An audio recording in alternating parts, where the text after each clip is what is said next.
drug trafficker, third in a week. Brazil's ex-leader allies charged in 2022 coup plot probe. Trump selects Pam Bondi for AG after guide drops from consideration. Alabama conducts third execution using nitrogen gas and mapping climate change effect on global displacement. Stay with me for these and more stories.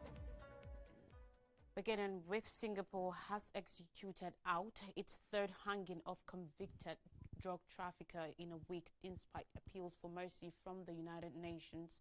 Singapore's Drug Enforcement Agency said on Friday Rosman Abdullah, 55, was executed for trafficking 57.43 grams of heroin into the Southeast Asian city-state.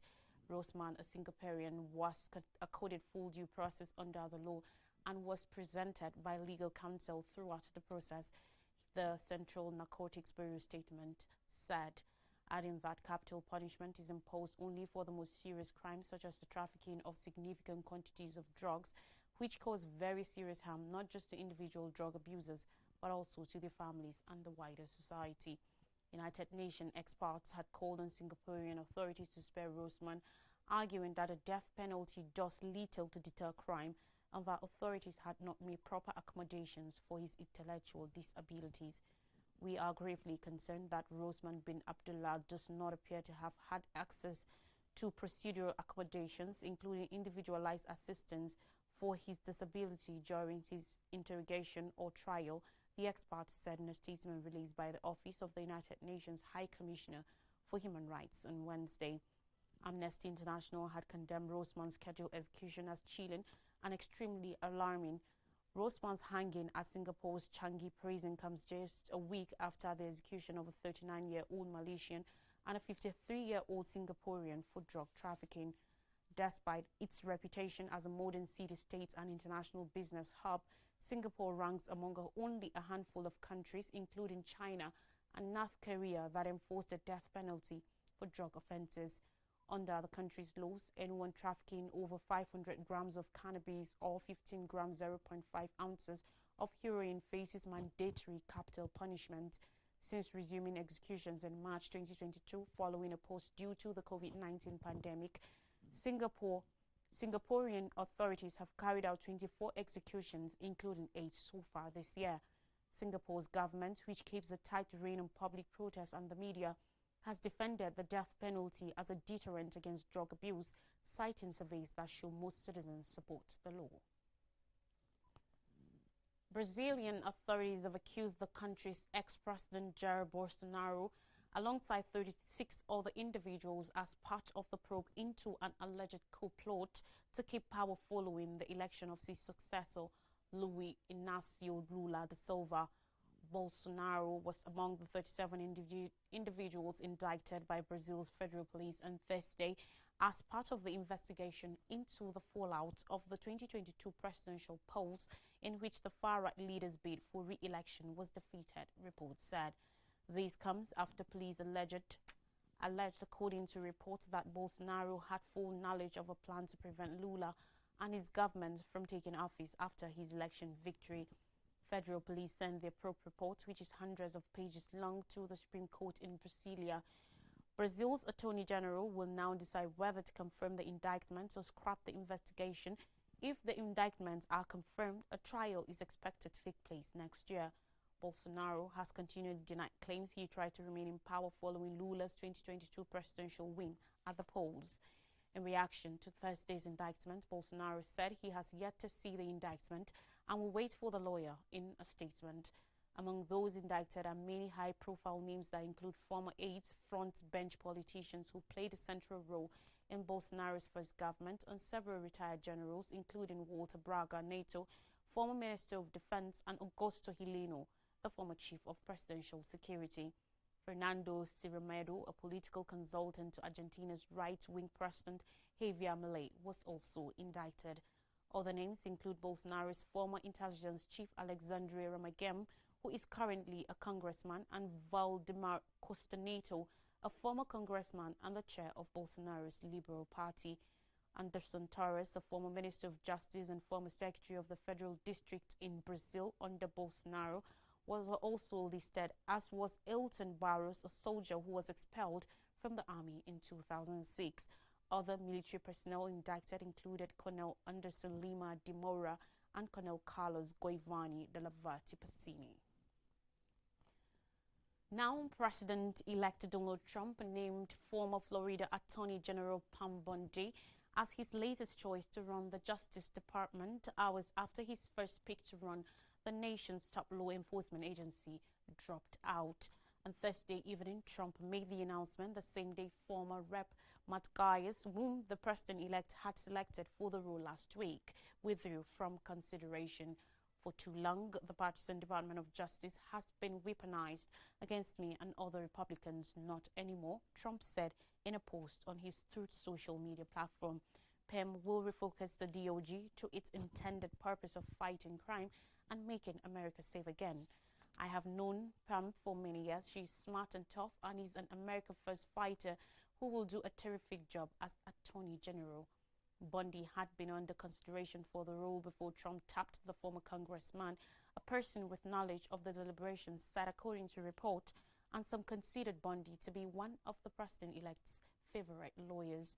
Gaetz's selection had speedily faced trouble as his prospects for Senate approval slimmed amid rising pressure from lawmakers, including some of his own party, for the release of a House Ethics Committee investigative report into him. The report, which has not yet been made public by the committee, details the panel's probe into allegations of sexual misconduct and other alleged crimes by Gaetz. The Florida Republican has vehemently refuted the allegations investigated by the committee and the Justice Department, including the claim that he had sex with a woman in 2017 when she was a minor. He has not been charged with a crime. Ultimately, Trump called Gaetz on Thursday, saying he did not have the vote in the Senate to win confirmation report, and the former congressman subsequently said on social media that he will be declining the nomination. He hailed Trump's newest pick as a stellar selection.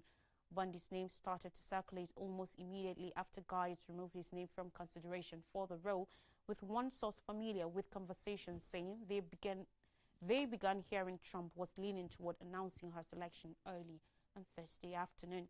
While Trump has always liked Bundy, she also has close relations with others in his orbit, including his incoming chief of staff, Susie Wiles, and his legal counsel, Boris Epstein. Trump met in person with Bundy at Mar-a-Lago before officially offering her the job, a source familiar with the report said. The president-elect informed her of the selection on Thursday evening at the resort, two sources familiar with the discussion said, according to report. A man convicted of murdering a hitchhiker 30 years ago has become the third person in the United States to be executed by nitrogen gas. On Thursday, Kari Grayson, 50, was executed in Alabama after the United States Supreme Court rejected a request for a stay on the grounds that asphyxiation by nitrogen gas constitute cruel and unusual punishment. Grayson was sentenced to death over the 1994 torture, bludgeoning, and mutilation of Vicky Lynn Dublios, a hitchhiker who was traveling to her mother's home in Louisiana. Lynn's mutilated body was found with 180 stab wounds, one of her lungs removed, and her fingers and thumbs cut off. Tonight, justice has been served, Alabama Attorney General Steve Marshall said in a statement. Alabama has executed 3 death row inmates by nitrogen gas this year and is the only U.S. state to have employed the controversial method. While Alabama officials have described nitrogen asphyxiation as the most painless and humane method of execution, critics have equated the practice to torture. Grayson's movements appear to have been for show, Alabama Department of Corrections Commissioner John Q. Ham said after the execution. On Thursday, a group of United Nations experts called for a ban on execution by nitrogen gas, saying it violates international law. We emphasize that the prohibition on torture or cruel, inhumane, or degrading treatment or punishment is absolute, never acceptable, and not dependent on alternatives, the expert said in a statement released by the Office of the United Nations High Commissioner for Human Rights. Out of 50 U.S. states, 21, including Florida, Louisiana, Mississippi, and Georgia, allow the death penalty. So far this year, U.S. authorities have executed 22 people. Meanwhile, as the yearly United Nations Climate Change Conference COP29 concludes in Baku, Azerbaijan, world commitments to tackle climate change are once again being confronted with the blunt realities on the ground of extensive weather-related displacement. At least 6.6 million people worldwide were displaced by weather-related disaster by the end of 2023, according to the 2024 Global Report on Internal Displacement. Many, however, were displaced multiple times, primarily due to floods, storms, droughts, and wildfires, resulting in a total of at least 20.3 million forced movements throughout the year. An additional 1.1 million people were displaced by natural disasters not directly attributed to climate change, such as earthquakes and volcanic activity. The Norwegian Refugee Council's global lead on climate and environment, Julie Gaysian, said, according to a report, it is expected that the number of people in need of humanitarian assistance will grow exponentially in countries vulnerable to climate change. Climate change will contribute to much bigger numbers of people being displaced and will lead to more, larger and more intense hazardous events, she added. The countries with the highest number of weather-related displacements in 2023 were China, 4.6 million, and the Philippines, 2.1 million. There, Typhoon Doksuri, one of the most powerful storms of the season, displaced over 1 million people and killed dozens. In Africa, Somalia experienced the continent's highest number of displacements with 2 million, largely due to the worst floods in decades, forcing hundreds of thousands to flee their homes. Weather-linked events also add risks for already vulnerable communities, including those affected by conflict, said Ezekiel Simperinghamn, Global Manager for Migration and Displacement at the International Federation of the Red Cross. Floods and storms accounted for the vast majority of displacements, with 9.8 million and 9.5 million respectively, followed by droughts, 491,000, and wildfires, 435,000. Wet mass movements such as landslides led to at least 119,000 displacements, while erosion and extreme temperatures caused 7,000 and 4,700 displacements, respectively. On more stories now in Israel-Gaza conflict, ICC warrants unlikely to end Gaza war, says analysts.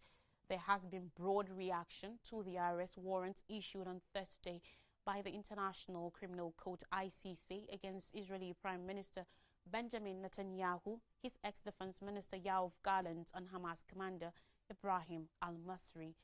ICC judges said there were reasonable grounds to believe the three men bore criminal responsibility for crimes during the war between Israel and Hamas. Israel has said it killed Masri, also known as Mohammed Deif, in an attack in July, but Hamas has neither confirmed nor denied this claim.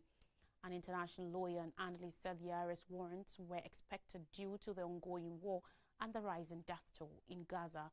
Nomi Bar Yaakov, an associate fellow of the International Security Program at the Chatham House think tank in London, said, and I quote, "Palestinians are killed, maimed, deprived of food every single day, and the war has been going on for too long.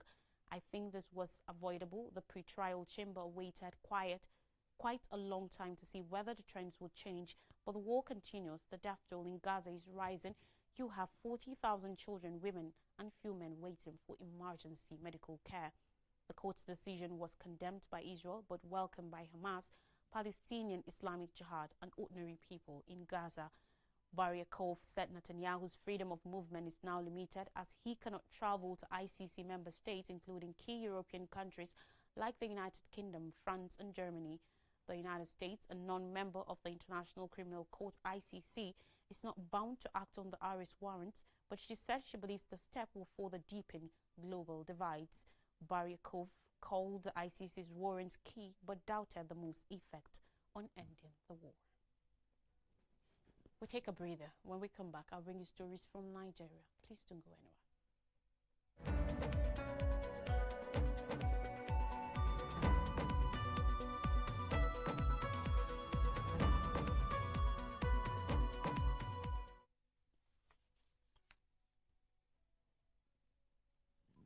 You're welcome back and thanks for staying with us. We continue the story with stories from Nigeria. ACF chairman suspended for remarks on 2027 elections 24 hours after criticizing the strategies of President Bola Tinubu administration and revealing its choice of candidates in the next 2027 elections. The Apex Northern Social Cultural Group Arewa Consultative Forum ACF has suspended its chairman of the National Executive Council, Mama Mike Usman's son. According to report, ACF held its NEC meeting Wednesday, November 20th, 2024 at its headquarters in Kaduna. In a statement jointly signed by Alhaji Bashir Muhammad Dalhatu, Wazir Dutse, and Alhaji Murtala Aliyu Matawalin Gombe, ACF Board of Trustees Chairman and Secretary General, respectively, they noted in particular that Usman was quoted as saying that the North will back a Northern candidate for the presidency come 2027. The statements were made by the NEC chairman without consulting or discussing with other leaders and members of the ACF, and those reflected Mr. Usman's personal opinion only. ACF rejects Mama Mike Usman's statement in their entirety. For this reason, the leadership of the ACF's Board of Trustees and that of its NEC has decided to place Mama Mike Usman on suspension with immediate effect, they stated. The forum said a committee has been constituted for further probes. Still on the news, Senate approves Tinubu's request for 1.767 trillion naira loan. On Thursday, the Senate approved President Bola Tinubu's request for $2.209 billion equivalent to 1.767 trillion naira loan. The Senate approval came as a result from deliberations on the report of its Committee on Local and Foreign Debts presented by its chairman, Senator Aliyu Wamako. In a letter read on the floor of both chambers of Parliament on Tuesday, President Bola Tinubu has sought approval of a fresh external borrowing of $2.209 billion, that's 1.767 trillion naira, as provided for in the 2024 Appropriation Act. According to the President, the request was part of Nigeria's budgetary financing plan that is targeted at tackling a portion of the 9.17 trillion naira fiscal deficit in the 2024 budget. Godswill Akpabio, President of the Senate, had subsequently mandated the Committee on Local and Foreign Debts to work on it within a timeline of 24 hours. The Senate, after the presentation of the report, expeditiously approved it at the Committee of Supply without any dissenting voice. Remarks by Senator Jibrin Barrow, Deputy Senate President, who presided in his concluding remarks over the plenary, commended Senator Momako for what he called a thorough job. And finally, on insecurity, terrorism precisely, presidency silent, DHQ hails Simon Ekpa at rest. Yesterday, the Defense Headquarters DHQ was enthusiastic over the apprehension of the factional leader of the indigenous people of Biafra, IPOB, Simon Ekpa, and for others by the government of Finland over terror-connected activities, hoping they will be repatriated to Nigeria to stand trial for the violence in the southeast. The response of the HQ to the arrest came as both the presidency and IPOB kept quiet on the development. Remember that Simon Ekpa had on many occasions claimed responsibility for the Monday sit-at-home in the region and the killing of persons by those described as unknown gunmen. A local report in Finland said Ekpa was remanded in detention by the District Court of Päijät-Häme on suspicion of public incitement to commit a crime with terrorist intent. The Central Criminal Police in Finland said it arrested 5 persons on suspicion of terrorist crimes in a statement yesterday published on its website. The police said the key suspect was arrested on suspicion of public incitement to commit a crime with terrorist intent, while 4 others were arrested for financing a terrorist crime. This is not the first time Ekpa has encountered Finnish authorities. In 2023, he was briefly detained on allegations of fundraising fraud. Ekpa, who has represented Finland's National Coalition Party NCP in local roles, presently serves as Lati's Public Transport Committee. He is also known for leading a separatist group in Nigeria advocating for establishing an independent Biafran state in the country's southeast. According to the NBI, Ekpa is suspected of using his leadership position in a Nigerian separatist group to promote actions that have led to violence against civilians and authorities in southeastern Nigeria. These efforts are believed to have been coordinated from Finland, including through ECPA's social media channels. The NBI stated that its investigation focused on a Finnish citizen of Nigerian descent born in the 1980s suspected of publicly inciting crimes with terrorist intent. The police also suspect 4 other individuals of financing terrorism. All 5 were apprehended earlier this week. Among the suspects, ECPA resides in the Lahti region, while 2 others have addresses in Helsinki. 1 suspect has not registered address in Finland. To refresh your memory, Singapore executes drug trafficker 3rd in a week. Brazil's ex-leader, allies charged in 2022 coup plot probe. Trump selects Pam Bondi for AG after guide dropped from consideration. Alabama conducts 3rd execution using nitrogen gas and mapping climate change effect on global displacement. And that's all on the news. Thanks for watching. Have a beautiful weekend ahead. Bye for now.